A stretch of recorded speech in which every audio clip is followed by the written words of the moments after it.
May 2nd marks the second Mitsurugi wave and it does not disappoint. While the end board hasn't changed very much with the new cards, the way we reach it has. The most notable change is the introduction of one-card combos that end on full Ogdoadic and Mitsurugi end boards, while being even more resilient to hand traps, droll notwithstanding. Hello and welcome, my name is Dayhalov, and today I will be showing you my Mitsurugi Ogdoadic deck profile. Keep in mind that this is not a perfect draft, and it's possible things will change moving forward, but I feel really good with these ratios and card choices. This deck, like many of my favorite reptile builds, focuses on the Cosmic Slicer end board, preventing the opponent from activating monster effects on the field, and playing Protect the Castle using Prayers and Purification to keep your Zero safe. If you find this helpful, then subscribe, leave a like, and join the Discord for weekly streams. A final bit of housekeeping, this is a 50 card deck, and while that may seem like a big strange number, it's for a good reason. The first is Diluting the Bricks, of which we run 4 between Curse, Neff, and the 2 traps, which reduces your chances of opening one to less than 5%. And we run enough starters to see a 1 or 1.5 card starter about 92% of the time. Lastly, I'll point out our card count and non-engine choices. We don't have a ton of room for non-engine, so every one of them has to count. These are my picks for the cards with the greatest levels of impact and flexibility. For our rituals, we run 1 Ame no Murakumo. This is your board wipe and hand rip, being one of your most powerful playmakers and being the main pressure you apply to the opponent. 1 Futsu no Mitama. This card is the one that lets you bridge into your slicer combo really well as a great way of reviving your Murakumo during your opponent's turn for that board wipe. Both are one-ofs, as neither one facilitates plays on their own, and while both are good to draw in combination with Ritual in your opening hand, you would much rather access them during the duel, with the second just being summoned from the deck. For our new Ritual, we run 3 Ame no Habakiri. This lets you reveal it from hand, special Imitsu from deck, and then tribute that monster, therefore getting its effect. This is a once per duel effect, but as Yu-Gi-Oh duels only last about 3 turns max usually, this just won't be an issue, and because it's such a potent one-card starter, you want to see this every time. While on field, it also debuffs the opponent's monsters by 800, making it an effective 3200 beater, and bringing your Murakumo up to an effective 4k, meaning if damage was an issue before, which it really hasn't been since Mitsurugi came out, now it really isn't.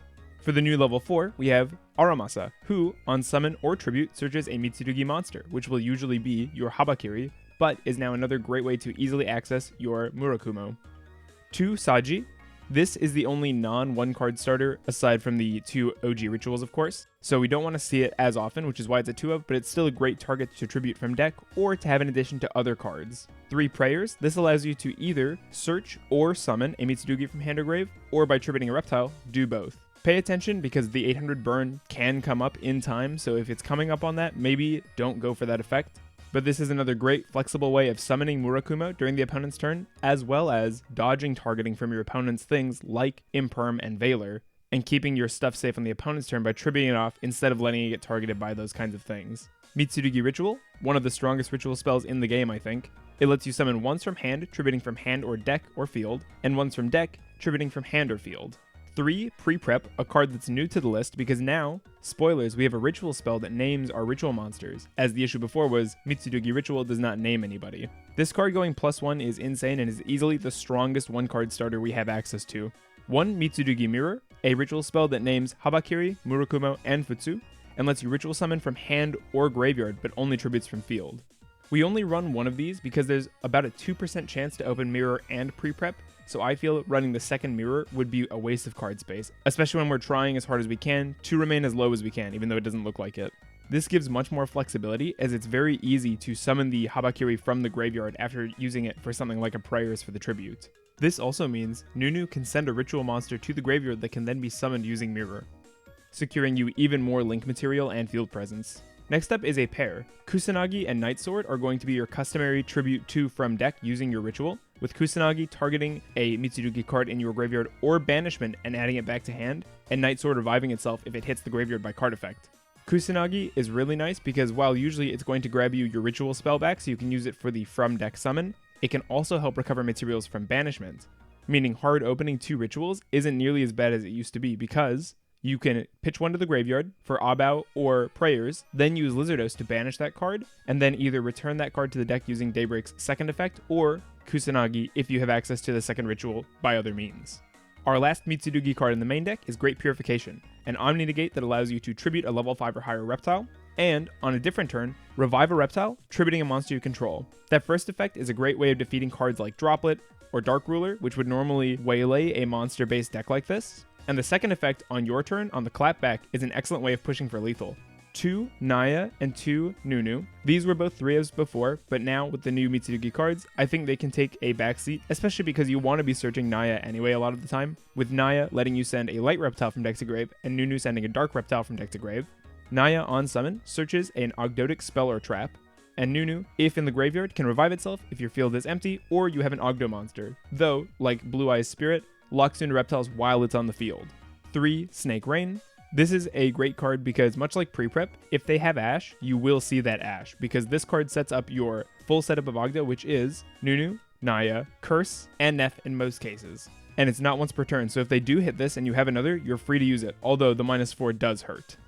1 Curse. This card lets you tribute a monster from your field to summon this card from the graveyard, and then on summon lets you target your Naya and revive it. This does give the opponent a monster back on summon, but because of Murokomo, that just doesn't matter anymore, and oftentimes can hurt them when we have sided in Thrust. In addition to giving us targets for things like Echidna, which can then zero out and search based on that monster. 1 Neff. This card lets you summon itself from grave if a monster hits grave from hand or deck, but you're reptile locked that turn and next, and its other effect is to monster reborn, so if you bring this back by other means, say by Abao or Water Lily, you're not reptile locked, and this is just an open monster reborn. This card is most of your extension and recovery bundled into one at the cost of a rather unwieldy level 10 brick. Also, that 31 defense means on the opponent's turn, if this comes out because of them activating and sending things to the graveyard, there's a very real possibility they just won't be able to beat over a 31 defense monster, and you'll be able to get your next turn to finish them off. For our 2 Ogdoadic spells, we run 1 Daybreak and 1 Water Lily, with Daybreak being a quick play that tributes a reptile and summons tokens up to its level divided by 2, so a level 8 gets you up to 4 tokens. It can also be banished to target a banished reptile, put it back in deck, and then mill a reptile from your deck, both effects being usable in the same turn. This is a great way of triggering Neff, of recycling reptiles, like I was saying, if you wanted to get something back in deck using the Banish with Lizardos play on something like Futsu, or even just getting an extender by sending the Night Sword from deck to grave. It being a quick play means it can also dodge targeting on things like your Curse, who you want to be using this on anyways. The customary line is Naya, send Curse, Curse revive, bring back Naya, Naya search Daybreak. So if you already have it in hand and they go to interact with your Curse, you can just tribute it on the spot, guaranteeing the 4 bodies. This is a good time to talk about Nib as well, because the fact that this deck extends a lot, I think tricks people into thinking Nib is a problem card. It is not. We have so much extension, especially using Daybreak. If this card resolves, so say we use this and then they wipe our board, now we have a banished reptile and a Daybreak in grave, allowing us to send our Night Sword, reviving itself, and then we make a link 2 into the Echidna, which lets us search any reptile using our opponent's Nib as a base. So Nib is not a real card. If they do it early, you just get going with different starters using this line, and if they do it too late, your Mitsurugi cards like to be tributed. They'll come back, recurring on the way. 1 Water Lily. This is a secondary target in case you open the Daybreak, and for later in the duel, when you just don't need that field presence, you need instant pressure. This lets you Foolish Burial a reptile, and then revive a reptile if you have 5 unique names, which you will. With an optimal target, of course, being Neff, who can then bring something else back. 1 Planet Pollutant Virus. This is our win con. This lets you tribute an alien monster, destroying all your opponent's monsters, and then, starting that turn, for the next 5 turns, your opponent's monsters enter with A counters, which will be relevant in a minute. For our non-engine, I was talking about high impact cards. We run 3 Fuelos. Getting a ton of draws is obviously important, especially in a breaker style list like this. We don't run that many in the main, but in our side, it's almost all, so this is very strong, of course. I don't need to explain it. 3 Droll. With the changes to decks like Ryzeal, searching in a really weakened state like 7th is much more popular, and so Droll is a very effective turn skip, or at the very least, turn divider, as it just reduces their efficacy by a lot. 3 Ash, of course good for stopping 2-for-1s like Wishes, or trying to prevent things like Duo Drive, but also a defensive card versus Fulos, which we aren't a fan of, or Meowls, another card that hurts us pretty badly. 3 Droplet. This card is very flexible. It allows you to dodge targeting by sending monsters on field that you want to resolve, as well as being uninteractable depending on the card types you send, and because we run traps, it is possible to have a fully unrespondable Droplet.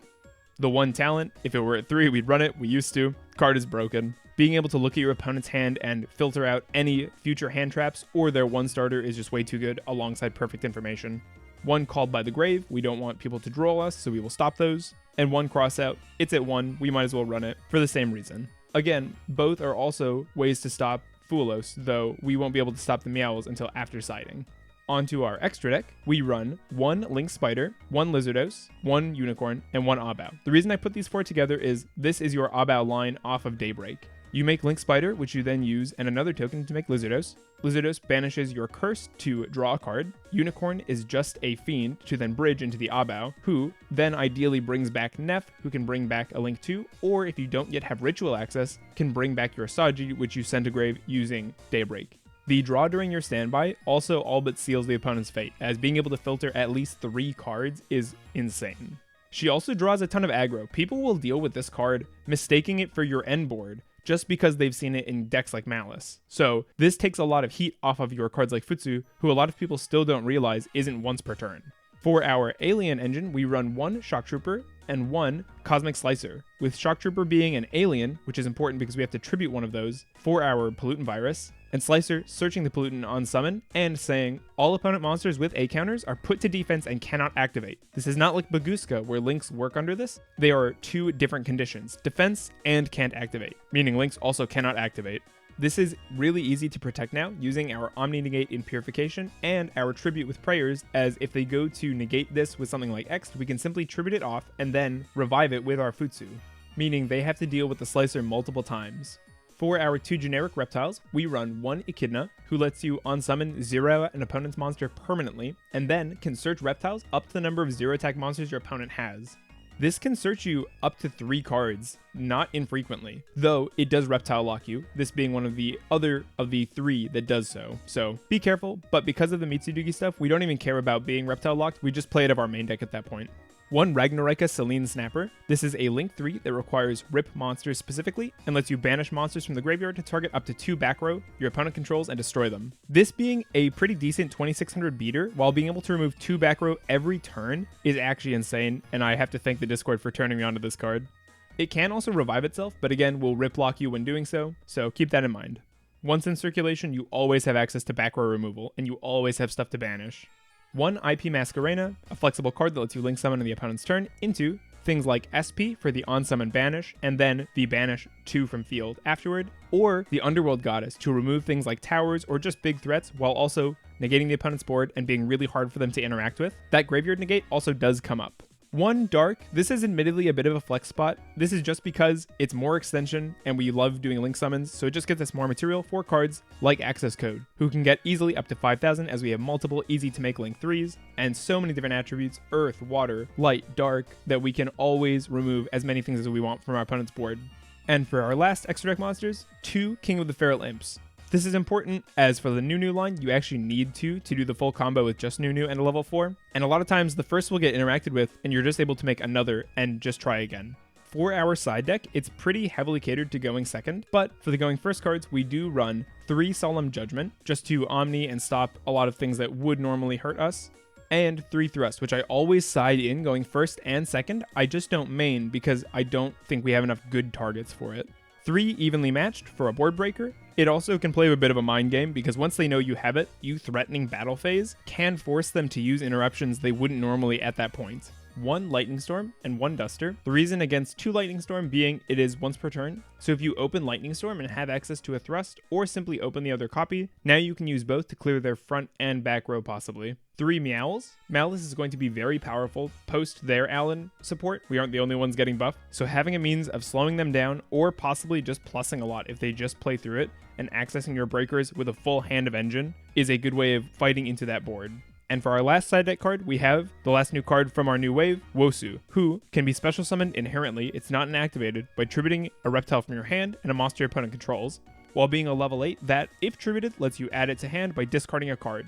This is a searchable kaiju, meaning any problem monster is just 1 search away from being dealt with completely, as simply normal summoning Aramasa threatens the removal of their strongest piece.